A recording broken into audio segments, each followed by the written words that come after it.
En este programa, meditando sobre los mandamientos de Dios, deberes, y se resume de todo lo que dije los días anteriores.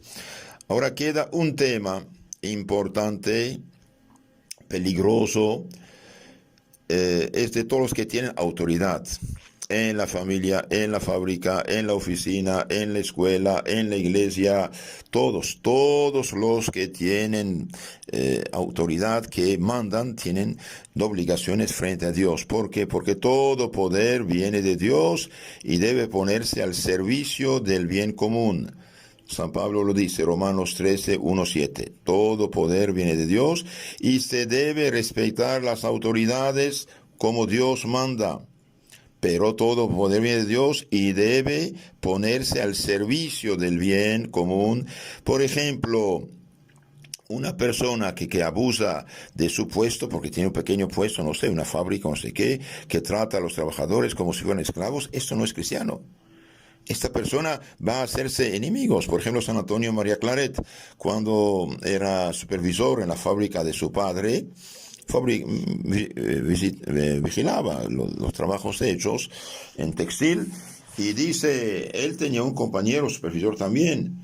El compañero gritaba, insultaba, hacía todo un drama, y los trabajadores enojados hacían el contrario, hasta para enojarlo más. Pero dice San Claret, cuando me tocaba a mí la revisión, a veces había algo mal hecho. Bien, dice, buscaba el pedazo bien hecho y decía al trabajador, mire, Pedro Pablo, aquí está muy bien hecho esta parte, ojalá todo fuera así, eres capaz, adelante, mejórate. Y la persona se mejoraba, ayudaba y todo salía mejor. Entonces, usar el poder en el servicio del bien. Y un trabajador puede equivocarse. ¿Qué hacemos? Hay gente un poco distraída, gente que no fue bien educada, gente que cada uno tiene un pasado, ¿no? No difundir rumores falsos, ni mentiras, ni discordias. Proverbios 29, 2, 14. No difundir rumores falsos, ni mentiras, ni discordias. ¿Por qué? Porque es intoxicar a la gente. Es intoxicar a la gente y es pecar, porque hace pecar a la gente. Ahora dije los dirigentes, todos, desde el padre de familia hasta el papa. Los dirigentes tendrán grandes cuentas que dar en el juicio de Dios.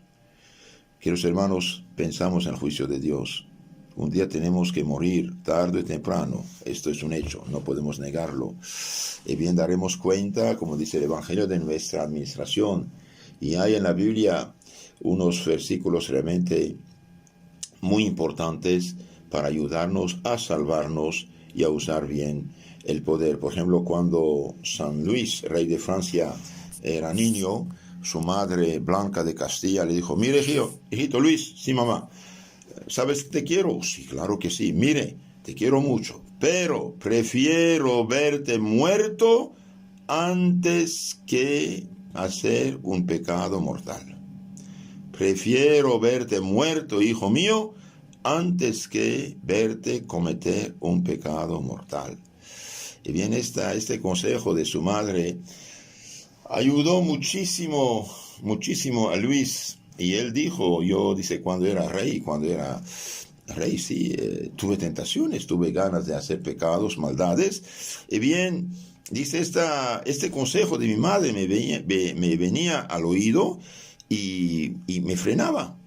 Un día preguntó él mismo a sus ministros, a sus ayudantes, dijo, ¿qué prefieren? ¿Tener un pecado mortal o tener lepra? Y uno de ellos dijo, prefiero tener la lepra y no, el pecado mortal y no la lepra, porque sabía la lepra, uno queda como gangrenado. La lepra es una enfermedad tremenda. Cuando el Santo Padre Damián, apóstol de los leprosos en las islas Hawái, siglo XIX, entró en la casita de un leproso, el primer movimiento fue vomitar de asco. Eso es la lepra. Uno muere gangrenado, cae pedazo tras pedazo, toda la carne del cuerpo, ¿no? Realmente podridumbre, gangrena. cáncer de la sangre, de hecho. Y bien, San Luis pregunta, ¿quieren un pecado mortal o la lepra? Ah, no, yo quiero el pecado mortal, no la lepra. Sí, dijo, pero eres un tonto. ¿Por qué? Porque el pecado mortal es 1.000 millones de veces más grave que la lepra. El pecado mortal es 1.000 millones de veces más grave, más peligroso que la lepra. El padre Antonio María Claret, el gran teólogo tomista de Santo Tomás de Aquino del siglo XX, que escribió muchos libros, padre Antonio Rollo Marín, les aconsejo de bajar de internet sus libros y escucharlo en internet también en YouTube. Y bien, San Antonio, hoy día Santo Antonio, el padre Antonio Romarí dice, ninguna inteligencia creable podrá jamás darse cuenta perfecta del espantoso desorden que encierra el pecado mortal. No hay catástrofe ni calamidad pública o privada que puede compararse con la ruina que ocasiona el alma un solo pecado mortal. Es la única desgracia que merece propiamente dicho nombre y es de tal magnitud que no debería cometerse jamás, aunque con un solo pecado mortal se pudiera evitar una terrible guerra internacional que amenaza destruir a la humanidad entera o librar a las almas del purgatorio y del infierno. ¿Por qué? Porque sabido es que según la doctrina católica, que no puede ser más lógica y razonable para cualquiera que teniendo fe tenga además sentido común, sabido que según la doctrina católica, el bien divino, el bien de la gracia, el bien sobrenatural de un solo individuo está por encima y vale infinitamente más que el bien natural de la creación universal. Porque el bien de una espiritual de una persona vale más que todo el bien creado, toda la riqueza y poder del mundo, porque este bien llamado gracia nos hace hijos de Dios y nos da derecho a la vida eterna. Este bien llamado gracia, santidad, pertenece a un orden infinitamente superior, el de la gracia y de la gloria, y pecando mortalmente uno pierde derecho a la vida eterna y abre delante sí la puerta del infierno. Que los hermanos somos pasajeros de la eternidad, queramos, no queramos, tenemos que dejar este mundo. En 2 años, en 10 años, en 100 años, no importa, dejaremos este mundo, ese es un hecho. ¿Dónde están los jóvenes que tenían 20 años en 1919? Y bien, si alguien todavía vive, debe tener al menos 120 años. Unos ancianitos temblando, sin dientes, y apenas pueden levantarse, ni pueden levantarse. El pecado mortal es la única catástrofe que puede caer sobre una persona. San Alfonso María de Ligorio decía que el mundo le pareció un inmenso manicomio en el que los pobres pecadores habían perdido por completo el juicio. Es impresionante la descripción que hace Santa Teresa del estado en que queda un alma que acaba de cometer un solo pecado mortal. A ella se lo hizo ver el Señor de una manera milagrosa. Si los pecadores, si los que están en pecado mortal, de adulterio, libre, fornicación, droga, borrachera, robo, usura, etc. Si los pecadores, sacrilegio, los que también se confiesan, comulgan con pecados graves, no confesados a sabiendas.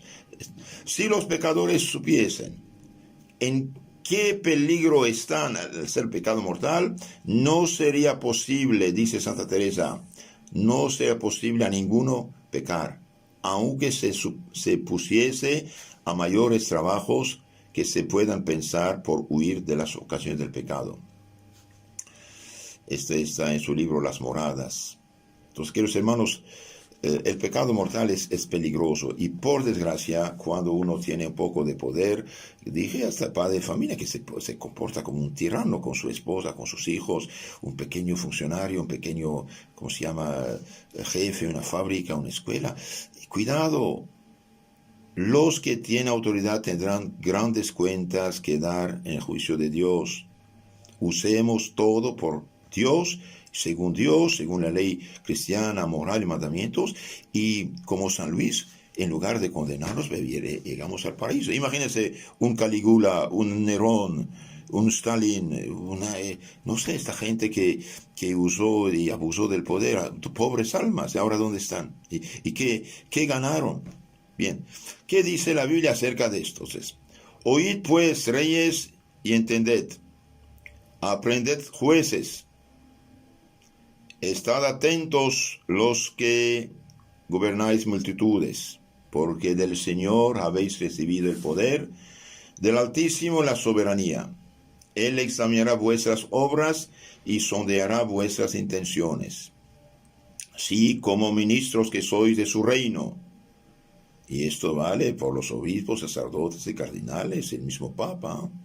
Sí, como ministros que sois de su reino, ¿no habéis juzgado rectamente, ni observado la ley, ni caminado siguiendo la voluntad de Dios? Terrible y repentino se presentará ante vosotros, porque un juicio implacable espera a los que están en lo alto. Al pequeño por piedad se le perdona, pero los poderosos serán poderosamente examinados. Que el Señor de todos ante nadie retrocede, no hay grandeza que se le imponga, al pequeño como al grande. Él mismo los hizo y de todos tiene igual cuidado, pero una investigación severa aguarda a los que están en el poder. A vosotros, pues, soberanos, se dirigen mis palabras, para que aprendéis sabiduría y no faltéis. Libro de la Sabiduría 6:1-11. Y los hermanos, ya terminamos, en resumen, lo que llamé los deberes generales de diferentes categorías. Ahora veamos un poco acerca del pecado, acerca del pecado en la familia, porque puede haber pecados en la familia. Seguimos nuestra meditación sobre los mandamientos de Dios. En este cuarto mandamiento tenemos un ejemplo, un modelo de familia perfecta. Es la Sagrada Familia, en la que Jesucristo estuvo sujeto a María Santísima y San José hasta la edad de 30 años. Y esto hasta que empezó a cumplir la misión de evangelizar que Dios Padre le había confiado. Entonces, el modelo de la familia cristiana, católica, auténtica, que pretende seguir a Cristo y su Santo Evangelio, debe ser el modelo de la Sagrada Familia y no modelo de lo que vemos en las películas, por ejemplo. Otra pregunta muy interesante: ¿podrían las familias proveer a todas sus necesidades si viviesen separadas? Y bien, no. Una familia sola en la montaña le faltan muchas cosas. Necesita de ayuda, colaboración de otras familias. Ahora, si las familias viviesen separadas, no podrían proveer a todas sus necesidades. Por eso fue necesario que se juntasen en una sociedad civil con el fin de ayudarse mutuamente en el perfeccionamiento material, humano y el bienestar común. Y esto nos lleva a hablar un poco de la sociedad civil. La sociedad civil es la unión de muchas familias dependientes de la autoridad de una cabeza para ayudarse unas a otras y conseguir el mutuo perfeccionamiento y el bienestar temporal. Dios quiso que los hombres se juntaran en sociedad y por eso dio también los mandamientos y especialmente los 6 últimos mandamientos para que llevaran una vida honesta. La autoridad por la que es gobernada la sociedad civil viene de Dios, dice San Pablo, y que quiere que se constituya esta para el bien común de las familias unidas en comunidad. ¿Hay obligación de respetar y obedecer la autoridad que gobierna la sociedad civil? Sí, dice nuestro catecismo, todos los que pertenecen a la sociedad civil tienen obligación de respetar y obedecer a la autoridad porque viene de Dios y porque así lo exige el bien común. Toda autoridad viene de Dios para el bien y para el bien común del conjunto de las familias que forman la sociedad. Se han de respetar todas las leyes también que la autoridad civil impone, con tal que no sean contrarias a la ley de Dios, según el mandato y ejemplo de nuestro Señor Jesucristo. Entonces, las leyes son hechas para el bien común y un cristiano debe respetar las leyes. Queridos hermanos, ahora vamos un poco a cosas más prácticas, más hermosas. Quizás muchas veces no pensamos en eso cuando decimos honrar a tu padre y madre. Esto es algo amplio. El padre, claro, la madre, la abuela, los tíos, los mayores, las autoridades civiles, eclesiásticas, y también tenemos que respetar a nuestros jefes, a nuestros patronos. Por ejemplo, hay unas personas que piensan que uno tiene que pelearse con todos y no, uno tiene que amarse, amar a Dios y amar al prójimo por amor a Dios. Por eso los jefes todos tienen deberes, los jefes, los amos, los patronos tienen obligaciones con su gente y también los trabajadores tienen obligaciones. Veamos un poco esto. Y bien, los amos y patronos están obligados a mostrarse buenos y justos con sus servidores y trabajadores. El amo, el jefe, el patrón tiene que mostrarse bueno y justo con su gente, con la gente que trabaja con él y para él. Entonces tiene que ser justo, correcto, amable con sus servidores y con sus trabajadores. También tiene que cuidarlos cuando están sanos o enfermos, tiene que cuidarlos. La ideología atea, digamos, piensa que el trabajador te alquila sus manos y se hace con él lo que quieres, te da unos centavos y punto. No, la ideología cristiana dice, tienes que cuidar como un amigo, como un hermano, como un hijo a esta persona, que sea sano, que sea enferma. También los jefes y patronos y amos tienen que velar por su conducta. ¿Por qué? Porque esas personas tienen almas a salvar, tienen que mejorarse.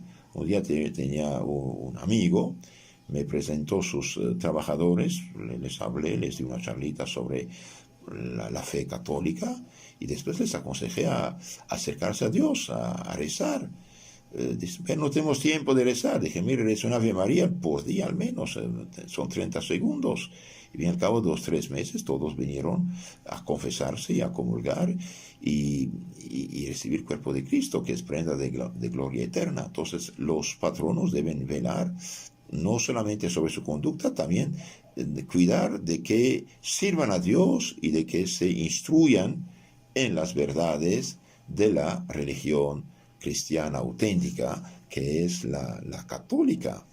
Estas personas necesitan salvarse, tienen que salvarse, por lo tanto debemos ayudarlos. Por ejemplo, una persona tiene en su casa, no sé, una muchacha que no está bautizada, ayudarla, instruirla, catequizarla para que se bautice.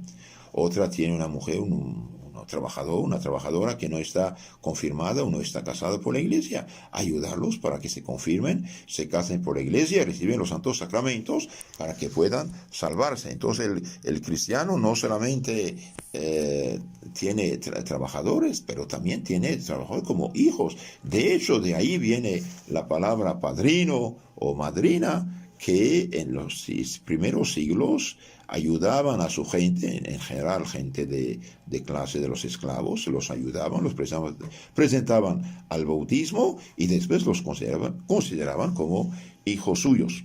También los amos o patronos deben procurar a sus servidores y trabajadores la facilidad para cumplir sus deberes religiosos respecto a la observancia del domingo, por ejemplo.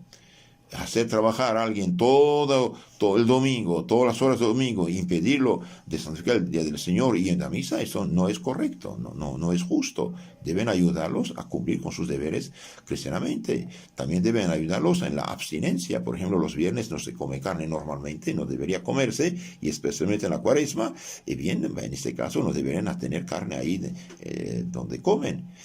También ayudarlos a hacer su confesión y comunión de Pascua. Y finalmente ayudarlos a cumplir bien con todos sus deberes, como dije, casarse por la iglesia, bautizar a sus hijos, mandarlos al catecismo. El trabajador para un católico no son brazos que se alquilen. Esto es anticristiano, ese es liberalismo de la Revolución Francesa masónica anticristiana. El cristiano, el patrón cristiano, bien, considera como un hermano, un amigo, un hijo al trabajador para que se salve y tenga también una familia cristiana. Esta obligación se funda en la palabra de Dios mismo, que ha declarado que los amos le darán cuenta de los que les han sido confiados. Por ejemplo, vemos el centurión del Evangelio, San Mateo 8, 5, 13, y bien fue pedir a Jesús que fuera a sanar, ayudar a su trabajador, a su criado. Y nuestro Señor sí lo recompensó y hasta dijo que veía una grande fe en este hombre. También vemos que en cuestión de los trabajadores deben respetar, honrar, amar, obedecer a sus jefes. ¿Por qué? Porque cada quien tiene su deber. Los trabajadores, dijimos, están obligados a respetar a sus amos, a sus jefes, patronos, a servirles con fidelidad, a obedecerles en todo lo que no sea contrario a la ley de Dios. Entonces, cuando el patrón manda algo, quiere algo, y uno está ahí para ayudarlo, no para ser un obstáculo en el trabajo. Tiene que obedecer a sus jefes, a sus patronos, en todo lo que no sea contrario a la ley de Dios. Claro, cuando un jefe, un patrón exige lo que es pecado, ahí no se puede, para nada del mundo.